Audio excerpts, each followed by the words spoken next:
नमस्कार मंडळी, मिनी ब्लॉगमध्ये तुमच्या सगळ्यांचे स्वागत आहे। इथे सकाळी सकाळी तुम्ही बघू शकता मी इथे भाजीपाला काढून ठेवला आहे। रात्रीच महेश यांनी भरपूर असा भाजीपाला आणला होता। आज मस्त असं त्यांच्या आवडीचे आप्पे बनवणार होती, तर इथे सगळे भाज्या मी बारीक चिरून घेतल्या होत्या आणि इथे आप्प्यामध्ये थोडीशी हळद, थोडंसं लाल तिखट आणि सर्व भाज्या मी इथे कट करून घेतलेल्या त्या सगळ्या घातल्या। यात मी आज पालकसुद्धा घातलं होतं आणि सगळ्या भाज्या घालून मी असं छान असं मिक्स करून घेतलं आणि पटपट आता ह्याचे आप्पे तयार करून घेतले। आणि आप्प्यांसाठी मी इथे फक्त खोबऱ्याची चटणीच केली होती। आज सांबार वगैरे काही नाही, कारण आज थोडंसंच मी पीठ भिजत घातलं होतं। तर इथे तयार झालेलं ताट महेश यांना दिलं। महेश यांना आप्पे खूप आवडतात आणि आजचे आप्पे तर खूपच आवडले त्यांना, कारण सगळ्या भाज्या घातल्या होत्या।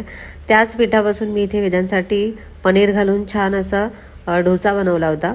त्यानंतर दुपारी तुम्ही बघू शकता सगळ्या भाज्या निवडल्या आणि इथे आज दुपारच्या जेवणामध्ये मस्त अशी मेथीची गरगटी भाजी पनीर टाकून केली होती, भाकरी केली होती आणि मस्त असं ताक पण केलं होतं। छान असं जेवण झालं होतं। जेवण झाल्यानंतर आम्ही थोडा वेळ विश्रांती घेतली आणि संध्याकाळी 5 वाजता मी आणि वेदांत निघालो डीमार्टमध्ये, कारण सामान आणायचं होतं। तर पटपट डीमार्टमध्ये सामान घेतलं आणि घरी आलो। आजच्या मिनी ब्लॉगमध्ये इतकंच, भेटूया।